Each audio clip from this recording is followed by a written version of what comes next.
Et la séance continue, restez avec nous sur LCP, on va débriefer ensemble à ces questions au gouvernement.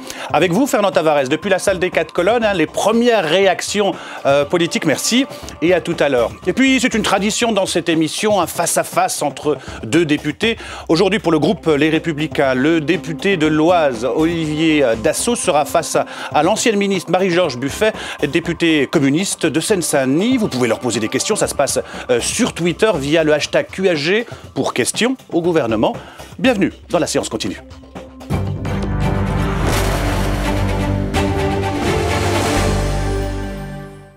Bonjour Marie-Georges Buffet, bonjour Olivier Dassault, merci d'avoir accepté notre invitation. On commence par le sujet numéro 1 pour les Français, l'emploi, l'embauche.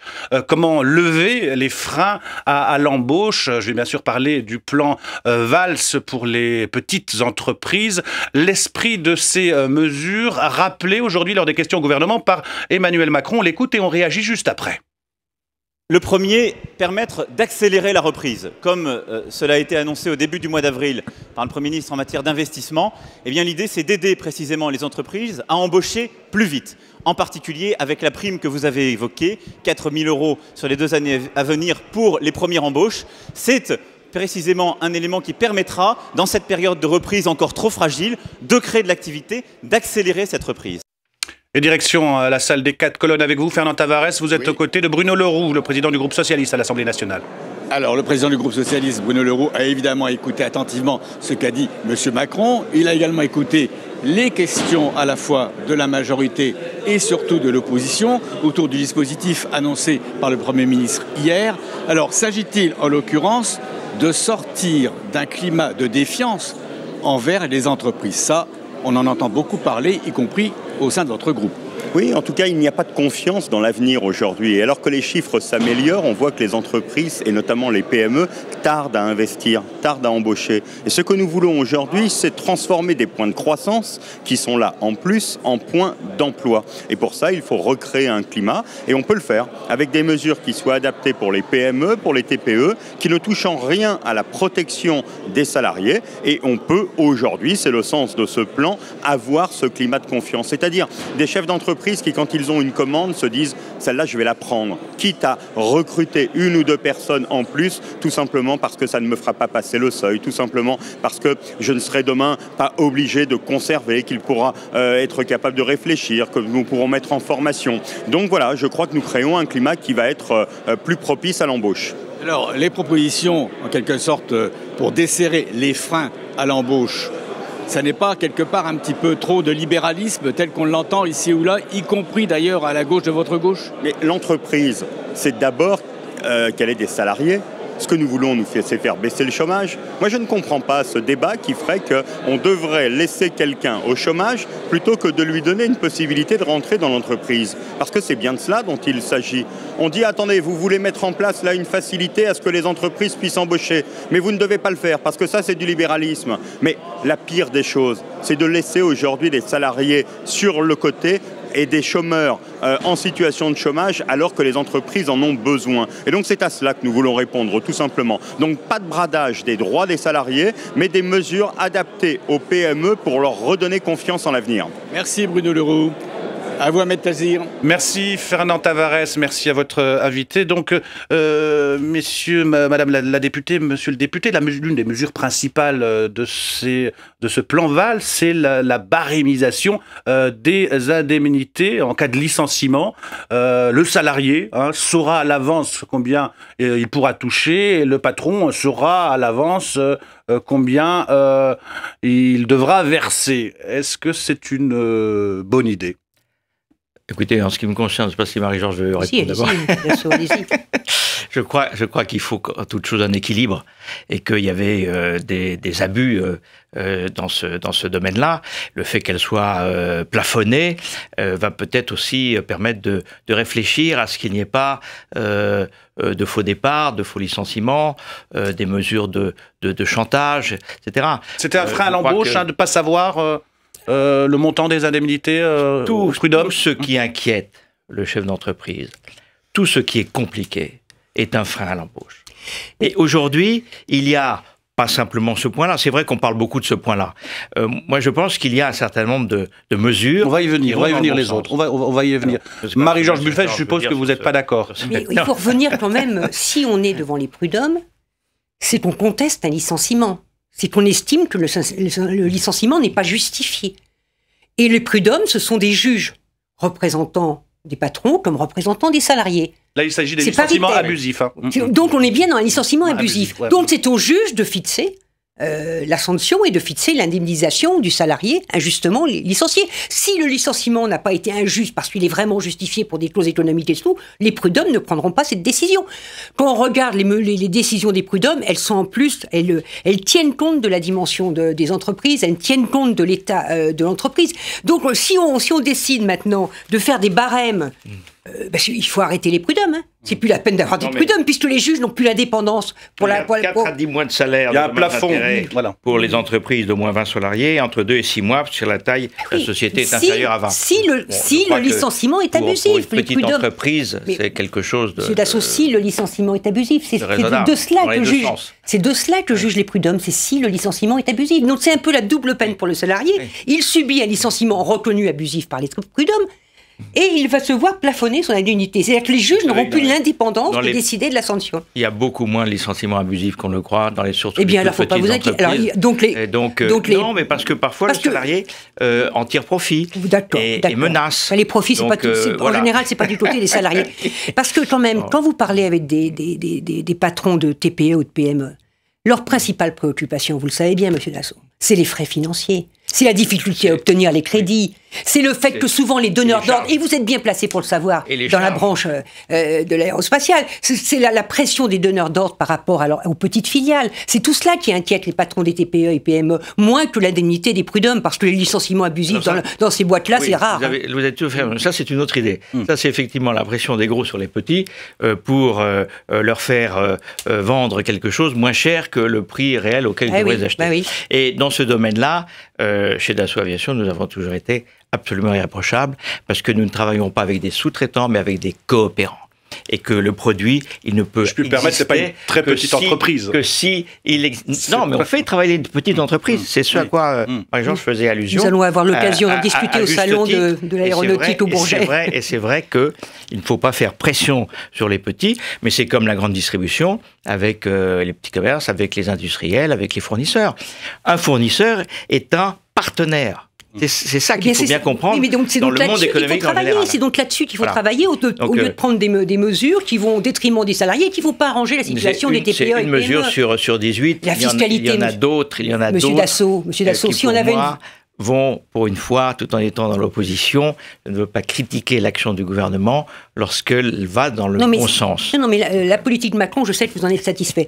Non, mais ce que je veux dire, c'est... Pas de tout. Par exemple, sur les petites entreprises, les petites entreprises, une vraie réforme de la fiscalité sur l'entreprise, qui tienne compte justement d'une entreprise qui produit localement, qui justement va servir le bassin d'emploi de son territoire. Faire en sorte qu'elle ait du bonus au niveau fiscal, alors que l'entreprise qui ne pense qu'à délocaliser ait du malus, ça serait une bonne mesure. Je vais demander à Marie-Georges Buffet de travailler avec moi sur le livre blanc que je vais remettre prochainement à Nicolas Sarkozy, parce que il ne faut pas voter les mesures Macron. Il y a des domaines sur lesquels on n'est pas opposé. On va rester sur la même fiscalité, moins de pression, moins de charges sociales. On va rester sur la même thématique, mais juste avant, en direction la salle des 4 colonnes avec vous, Fernand Tavares. Vous êtes aux côtés du président du groupe UDI à l'Assemblée nationale. Alors effectivement, les centristes de l'UDI, évidemment, ont écouté et observé tout ce qui s'est dit autour des annonces du Premier ministre hier. Lutter pour faire en sorte que l'emploi revienne, en particulier dans les TPE, ça doit quelque part vous séduire. Alors, est-ce que vous adhérez aux propositions du Premier ministre? Est-ce que vous êtes prêt même à voter alors que les frondeurs, eux, ne veulent pas? Non, écoutez, qu'il y ait des propositions pour améliorer l'emploi dans les TPE, dans les PME, donc petites et moyennes entreprises. Et on sait que ce sont dans ces entreprises-là qu'il y a une capacité réelle à créer le plus d'emplois. Oui, ça va dans le bon sens, mais c'est insuffisant. Regardez les seuils sociaux. Ils s'arrêtent avant 50, alors qu'il fallait aller plus loin et franchir justement le cap des 50. Ensuite, la flexibilité du travail et la possibilité d'embaucher plus facilement ou de débaucher plus facilement. Il n'y a aucune avancée dans ce domaine-là.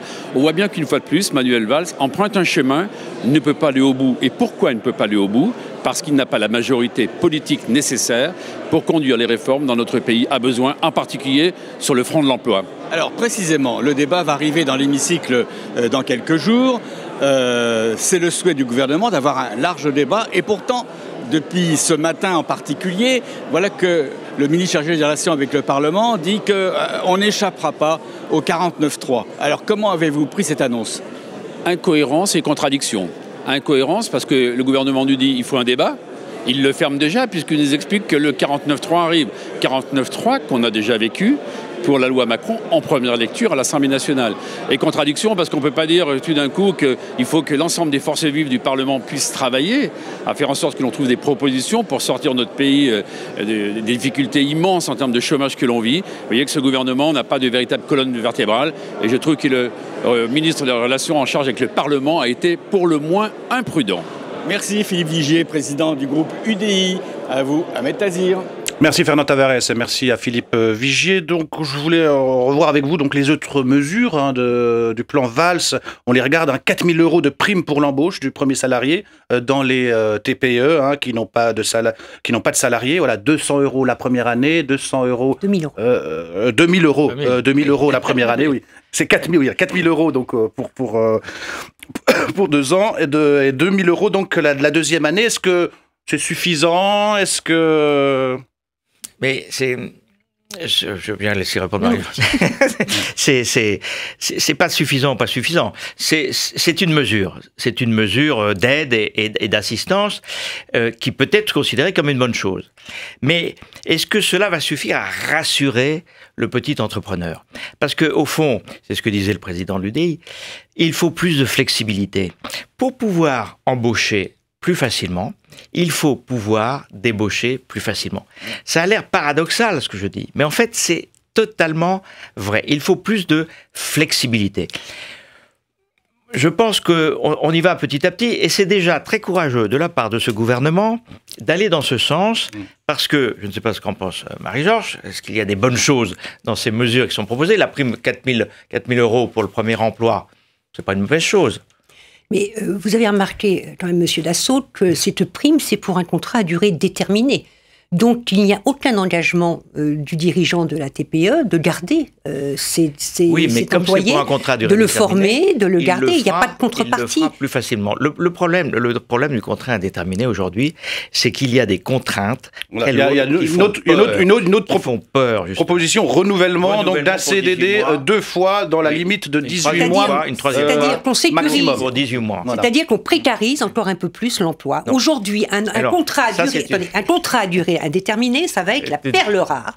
La chose vraiment qu'on va voir... Un jour, il disparaîtra. Mais un jour, ça, c'est pas possible. Les entreprises... Au contraire, regardez aux États-Unis. États-Unis. Les entreprises ont besoin de savoir-faire, ont besoin de formation interne, ont besoin que des individus, comme ça se faisait dans le temps dans les grandes entreprises, où moi je connaissais des gens qui étaient rentrés avec des CAP dans les grandes entreprises de l'industrie et qui finissaient cadres parce qu'il y avait des formations internes. Ils restaient dans l'entreprise et ils apportaient leur qualification à l'entreprise. Mais c'était pas lié par une obligation juridique, c'était lié parce que l'entreprise avait des clients à l'époque, vous le savez bien. À l'époque, vous le savez bien. Les employés gravissent petit à petit. À l'époque, vous le savez bien. On avait une belle section à Dassault Saint-Cloud, je connaissais bien la situation, on avait une belle section du Parti communiste dans cette entreprise.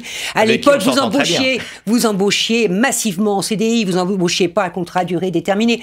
Mais je vais vous dire, le TPE... On avait peut-être moins peur hier qu'aujourd'hui. La TPE, elle va embaucher la très petite entreprise, si elle a des commandes. Bon. Or, ce qui manque aujourd'hui, c'est les commandes. Pourquoi il n'y a pas de commandes? Parce qu'on n'a pas de relance par la consommation, parce qu'on continue à faire pression sur les salaires, sur le pouvoir d'achat des familles. Tant qu'on ne débloquera pas la relance à la consommation, qu'on n'aidera pas vraiment les entreprises qui veulent faire de la recherche, qui veulent produire ici, etc. Le TPE, on peut lui donner 4 000 francs, c'est pas 4 000 €, pardon. C'est pas ça, décidément, on a du mal avec ces 4 000. C'est pas ça qui fera qu'il va embaucher. Je suis assez d'accord, une fois de plus, avec Marie-Georges. Il faut des commandes. Le vrai dirigeant de l'entreprise, c'est le client. Et quand un tout petit entrepreneur a une commande qu'il impose pour la réaliser d'embaucher quelqu'un, il hésite. Et il préfère peut-être refuser cette commande. C'est complètement paradoxal. Il faut au contraire il faut des commandes, donc, pas par la demande, mais par l'offre plutôt. Je suis pour des contrats à durée déterminée, renouvelable indéfiniment. Vous vous rendez compte la précarité pour le salarié? Non, c'est pas la précarité. C'est pas la précarité. N'avoir jamais l'assurance. Il va demander un crédit, on va lui demander, vous avez un contrat de combien? Ah ben j'ai un contrat de durée déterminée, comment je vais faire? Bah oui, c'est un problème. C'est un problème pour le crédit. C'est un problème pour le crédit. Non, mais je dis pas que cette idée peut être résolue comme ça du jour au lendemain. C'est plutôt le principe. C'est-à-dire que j'ai défendu le contrat unique. Et beaucoup de chefs d'entreprise, petits, moyens, m'ont dit non, c'est pas ça la bonne solution. C'est pas ça la bonne solution. Une fois de plus, c'est la souplesse et la flexibilité. Alors, peut-être que à durée déterminée, indéfiniment, c'est pas la bonne idée par rapport à la sécurité de l'emploi et surtout le fait de pouvoir, pour un jeune ménage, faire des emprunts. Bon. Je crois que l'important, c'est que ces entreprises aient des commandes. Et pour ça, il faut qu'il y ait véritablement une relance. Il faut qu'il y ait un mouvement, et ce mouvement, il ne peut naître que de la confiance. Est-ce que ces mesures vont être suffisantes pour redonner confiance aux petits entrepreneurs et aux moyens entrepreneurs ? Il faut redonner confiance aux Français. Vous l'espérez, mais aux salariés. On l'a appris lors de ces questions au gouvernement. Ces mesures donc en faveur des TPE, PME feront partie donc de la loi Macron. Vous pensez qu'il va falloir utiliser le 49.3 comme... Alors le 49.3, il ne peut c'est-à-dire la procédure de force sans discussion. Session. Si le vote intervient au moment de la session extraordinaire que l'on voit poindre du nez, au mois de juillet. Vous savez, lorsque Philippe Séguin avait décidé de faire la session unique de 9 mois, c'était pour éviter les séances de nuit et les sessions extraordinaires. Et ben là, on a tout maintenant. On a la session de 9 mois, plus la nuit, plus les sessions extraordinaires. Ça devient une régularité. Elles vont bientôt devenir ordinaires. Donc là, il est possible de l'utiliser dans le cadre de la session extraordinaire. Effectivement. Est-ce que ce sera une C'est surtout un déni de démocratie. On nous répète que c'est la loi du siècle, que c'est vraiment... j'en pense que du mal, mais que c'est la loi du siècle et tout, puis on nous dit, mais excusez-nous, vous n'allez pas pouvoir en discuter, vous les parlementaires. Parce qu'ils ont peur, le gouvernement a peur. Il a peur qu'une partie de son groupe, du groupe socialiste, les frondeurs et d'autres, ne le suivent pas dans une série de mesures, notamment le plafonnement des indemnités au prud'homme. Je sais, il faut qu'un gouvernement ait le courage d'affronter le débat, et puis de le convaincre. S'il ne convainc pas, il est battu, voilà, c'est tout. Si le gouvernement a peur, comment est-ce que le petit entrepreneur peut ne pas avoir peur ? Alors, l'une des causes donc de la non-embauche aussi, c'est la discrimination. Discrimination pour la couleur de peau, discrimination du sexe, discrimination de la religion. Le député Razzy Hammadi veut faire des actions de groupe pour lutter contre les discriminations. Il a interpellé le ministre chargé des relations avec le Parlement. On l'écoute et on réagit juste après. Les discriminations, vous avez raison, sont intolérables dans un pays comme le nôtre car elles portent atteinte gravement et de façon inacceptable au principe d'égalité devant la loi qui fonde notre principe républicain. Aussi, je m'associe pleinement à vos propos sur la nécessité de mieux lutter contre la situation de ségrégation que connaît incontestablement notre pays. Voilà, l'examen de cette proposition de loi est en cours. Razzy Hammadi est en tribune. Alors l'idée, c'est l'union fait la force. Est-ce que ça sert à quelque chose? Est-ce que c'est une bonne idée, ces actions de groupe? Oui, comme ça existe déjà pour le droit des consommateurs. Pour le droit des consommateurs, non, je trouve que c'est une bonne idée parce que ça peut permettre le fait qu'on se rassemble, de se défendre face à des discriminations avérées. Discrimination à l'embauche, on a vu quand même que le CV anonyme, c'était pas très performant. Le CV anonyme, c'est pas performant parce que les décrets ne sont pas passés. Discrimination, voilà. Discrimination, y compris dans l'accès à certaines salles, etc. Donc, je crois que c'est une loi qui est utile, mais la discrimination, elle est aussi dans l'action publique, parce que je vais prendre un exemple qui me tient à cœur, mais certainement aussi à M. Dassault. Nous sommes ensemble de réaliser, enfin le groupe Airbus, une magnifique usine pour Eurocopter sur le terrain de ma circonscription. Elle était à La Courneuve et elle va se moderniser à Denis-le-Bourget. Bon, on n'a qu'un lycée qui a une filière des métiers de l'aéronautique dans toute la Seine-Saint-Denis. C'est-à-dire, on a des entreprises de pointe qui s'installent, qui se construisent, qui s'installent, et on ne forme pas les enfants de la Seine-Saint-Denis à ces métiers très qualifiés de l'aéronautique. On a un lycée, on l'a obtenu, ça a été une bataille énorme pour obtenir qu'il y ait une filière de l'aéronautique. Donc la discrimination, c'est aussi dans les politiques publiques qui ne donnent pas aux gamins, aux jeunes, les formations nécessaires pour ensuite pouvoir trouver des emplois. Il y a aussi cet aspect-là. Les Républicains c'est un vrai problème contre la discrimination et il faut absolument de toutes nos forces lutter pour permettre l'accession à des emplois, l'égalité pour des jeunes qui le méritent parce qu'ils ont travaillé, parce qu'ils en veulent effectivement. Et aujourd'hui, est-ce que c'est l'action de groupe? Est-ce que c'est une bonne solution? Parce que le problème, c'est quand même la preuve. Le problème, c'est de trouver la preuve. Je ne suis pas sûr. Que ce qu'on soit en groupe ou qu'on soit tout seul, ça ne change pas grand-chose. Ça peut y contribuer. Je ne suis pas sûr que cela passe par le législateur. Regardez, comme on le rappelait tout à l'heure, le CV anonyme, les décrets ne sont pas passés, ça n'est pas appliqué dans les entreprises de plus de 50 employés.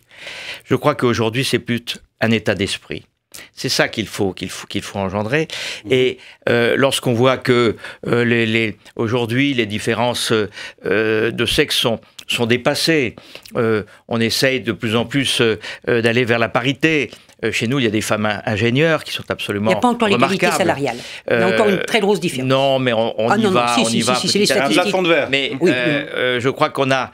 Non, ce que je veux dire, c'est que pourquoi la parité est dépassée? Parce qu'aujourd'hui, la discrimination pouvait hier intervenir sur des gays, si je peux dire. Une discrimination par rapport à l'orientation sexuelle. Discrimination par l'orientation sexuelle. Et ça, je trouve que c'est pas bien. C'est pas bien non plus, dans certaines administrations, je ne citerai pas, on reprochait l'inverse. C'est-à-dire que, plutôt, on favorisait de la place pour ces gens-là. Je crois qu'il faut un équilibre et une égalité en toute chose, et également dans l'emploi. Le CV anonyme, on le voit, ça ne fonctionne pas. Comment est-ce qu'on peut faire pour obliger un DRH ou un chef d'entreprise de recevoir... Est-ce que c'est pas le rôle de la loi, vous dites, les gens, quel que soit leur nom, quel que soit leur couleur, quel que soit leur sexe, à partir du moment où, sur leur CV, il y a de bonnes références. C'est vrai qu'au début, c'est plus difficile d'avoir de bonnes références, de bons résultats aux examens, mais surtout, et moi, c'est ce que je fais dans ma permanence, je reçois tout le monde, parce que je veux mesurer le degré de volonté. À partir du moment où il y a une volonté de s'en sortir, une volonté de réussir, il faut les aider, quel que soit leur âge. Marie-Georges Buffet, est-ce qu'il ne faut pas être un peu plus radical? Est-ce qu'il ne faut pas, par exemple, inverser la charge de la preuve aujourd'hui, quand un jeune est discriminé à l'embauche, c'est à lui de prouver qu'il a été discriminé, c'est pas à l'employeur. Est-ce que si on inversait la charge de la preuve, c'est-à-dire à l'employeur de prouver qu'il n'a pas discriminé, est-ce qu'on n'évoluerait pas plus rapidement? Bien sûr, ce serait une mesure qui nous permettrait d'avancer, parce que, bien sûr, on peut compter sur la prise de conscience collective, sur la bonne volonté. Il faut bien sûr mener le débat d'idées pour faire bouger les gens sur leurs préjugés, sur leurs a priori. Mais enfin, il faut aussi des lois. Je reprends ce que vous disiez sur les femmes.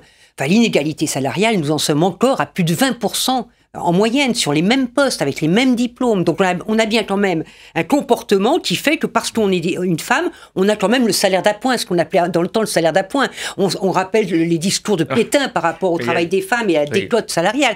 Donc on a besoin là, de mesures sur l'égalité professionnelle homme-femme qui soient fortes. Ce qu'on avait réussi à faire quand même dans la loi sur l'égalité homme-femme, et ce que nous a détricoté complètement le ministre du Travail, M. Rebsamen, puisque dans sa loi sur le dialogue social, il a complètement rayé de la carte les mesures très positives que nous avions prises dans la loi de Mme Najat Belkacem, d'ailleurs, sur l'égalité homme-femme. Comme quoi, le gouvernement actuel n'a pas toujours la faveur de Mme... Ah non, mais moi, je me bats pour l'égalité depuis trop longtemps pour faire des concessions. Allez, on passe à une loi votée hier soir. Elle concerne les gens du voyage. Et c'est la fin du livret de circulation pour ces gens du voyage. On écoute la ministre chargée du logement et de l'égalité du territoire. Je veux insister par ailleurs sur les avancées réelles que ce texte apporte aux élus locaux et notamment les maires, car il leur confère de véritables moyens d'action supplémentaires. Lorsque les équipements prévus par la loi ont été créés, ils obtiendront plus facilement du préfet l'évacuation des occupants d'un campement illicite. Voilà, des pouvoirs supplémentaires pour les élus locaux en cas d'évacuation de campements illicites. Il fallait le faire, mettre fin à ce livret de circulation. C'était l'ONU qui le demandait, en vertu du principe de liberté de circulation. Moi, je crois qu'à partir du moment où les élus locaux font des efforts pour créer des aires d'aménagement, il faut que les gens du voyage respectent ces aires et s'y installent en priorité. À partir du moment où ils s'installent dans des lieux qui peuvent gêner la population, c'est normal qu'il y ait le pouvoir suffisant pour pouvoir les déloger. Moi, je pense qu'il faut en effet développer les aires d'accueil parce que c'est une question de dignité et de bien-être pour les gens du voyage, pour leur famille. Et puis, c'est une question je dirais, de vivre ensemble avec les habitants d'une commune. parce que les campements illicites, c'est du malheur pour ceux qui sont dans des conditions d'hygiène déplorables, etc. Et puis, c'est aussi beaucoup de difficultés pour les riverains. Donc, il faut vraiment agir pour ces aires. Il faut qu'il y en ait partout. Il faut que vraiment les collectivités soient aidées pour réaliser ces aires pour les gens du voyage. Après, quand même... c'est une question de mettre... La loi met fin à une discrimination, quand même, avec ce livret de circulation. On pointait, enfin, ça limitait le droit de vote, etc. Enfin, c'était quand même discriminatoire. Donc l'ONU avait raison de nous rappeler à l'ordre. Il était temps de le faire. Ils étaient français. Je crois que si on donne plus de droits pour les collectivités, il faut aussi que les gens de voyage respectent un certain nombre de devoirs et de bonne conduite et de ne pas effrayer les habitants. C'est comme dans tout. Dans les gens du voyage, il y a des gens qui sont très bien. Et puis, il y a une petite minorité. Mais comme dans tout domaine, comme dans toute profession, comme dans toute classe sociale. Sans transition. C'est pas cette minorité qui doit faire la loi. Jamais. Sans transition, le sort des migrants expulsés un jour, qui reviennent quasiment au même endroit, le lendemain. Cécile Duflot, dans une lettre ouverte au président de la République, au journal Le Monde, elle dit que notre politique des migrations est un Waterloo moral, un échec.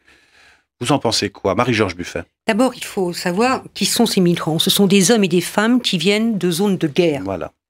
De zones de guerre, de zones de massacre, qui fuient quand même... Porte de la Chapelle, dans le 18e arrondissement, ils venaient du Soudan, du Sud-Soudan, Darfour. Voilà. Ils sont passés par la Libye. Voilà. Donc, des gens qui sont en grand péril. Bon. Donc l'Europe, et donc dans l'Europe la France, nous devons les accueillir. On ne peut pas simplement dire, bon, il y a l'Italie, il y a la Grèce, parce qu'ils arrivent par là souvent, donc ils doivent les accueillir. Nous-mêmes, nous devons faire l'effort nécessaire pour donner à ces hommes et à ces femmes, à ces familles, les conditions d'accueil, d'hébergement qui correspondent au droit à la dignité. Ça demande des logements. Alors bien sûr, on nous dit on les emmène vers des centres d'hébergement, mais comme souvent, en les emmenant dans les centres d'hébergement, on éparpille. Des gens qui s'épaulent, qui s'appuient, qui vivent ensemble. Donc, ils cherchent à revenir pour se regrouper, pour pas se perdre de vue, parce qu'ils ont peur d'être isolés. Donc il faut trouver des conditions d'hébergement puis de logement qui permettent de faire en sorte que ces familles, ces groupes puissent continuer à se voir, à se contacter, etc. Et puis il faut surtout éviter toute violence par rapport à... Olivier Dassault, donc générosité et fermeté aussi, j'imagine. Générosité et fermeté, là aussi il faut un équilibre, et c'est véritablement certainement un des drames du XXIe siècle qui n'est pas terminé, qui ne fait sans doute que commencer. Mais plutôt que de refuser d'accueillir ces bateaux, est-ce qu'il ne faudrait pas réfléchir au pourquoi de leur départ? Alors c'est vrai que ce sont des problèmes très graves qui se passent dans certains pays, mais au lieu d'empêcher l'accueil, il faudrait peut-être voir à éviter le départ. Et de faire une action dans ces pays-là d'aide, d'assistance. J'étais récemment au Liban. J'ai été absolument admiratif de voir comment la population, qui n'est pas très nombreuse, 4 millions de Libanais, ont accueilli 1,5 million de Syriens. C'est quelque chose, c'est un exemple pour le monde. Oui. Mais nous ne sommes pas au Liban, nous ne sommes pas libanais. Les Français doivent déjà s'aider eux-mêmes, se protéger. Quand on voit qu'il y a des gens qui dorment aujourd'hui dans la rue, des Français qui dorment dans la rue. La France ne peut plus accueillir toute la misère du monde, comme disait un ancien Premier ministre. La question n'est pas d'accueillir toute la misère du monde. La question est... on se vante de l'Union européenne. On ne peut pas d'un côté se vanter de l'Union européenne et de l'autre côté, lorsque l'Europe est confrontée à cette question, on a une part de responsabilité. La guerre en Libye, la guerre en Irak, on a quand même contribué aussi à complètement... On n'a pas été d'accord pour la guerre en Irak. Je le sais bien. Enfin, certains ont été d'accord. Non, je me rappelle la position du président Chirac par rapport à cela. Et je crois qu'on n'avait pas tort. Nous partagions à l'époque la même position. Mais donc nous sommes aussi quelque part responsables de ce qui se passe aujourd'hui dans cette région ou de ce qui se passe aujourd'hui en Afrique. Donc on ne peut pas fermer les yeux, fermer les portes. Il faut accueillir. Bon, je pense que si tous les pays de l'Union européenne s'y mettent, il n'y aura aucune difficulté à accueillir ces personnes. Il faut renforcer les contrôles, pas pour empêcher systématiquement, mais pour effectivement mieux contrôler, mieux répartir autour des frontières de l'Europe, ce qui n'est pas le cas aujourd'hui. Moi, je ne suis pas de ceux qui disent qu'il faut revenir sur les accords de Schengen. Cette libre circulation dans toute l'Europe, ça a été une avancée de liberté absolument extraordinaire pour les hommes, les femmes et également pour les marchandises. Et aujourd'hui, il faut sans doute adapter par rapport aux problèmes et aux exigences du moment nos lois telles qu'elles ont été faites par le passé. Marie-Georges Buffet, Olivier Dassault, merci d'avoir accepté notre invitation. 19h30, vous retrouvez le journal de la rédaction. 19h45, Ça vous regarde, présenté par Arnaud Ardouin, qui reviendra sur le sort des migrants. D'ici là, restez sur les chaînes parlementaires.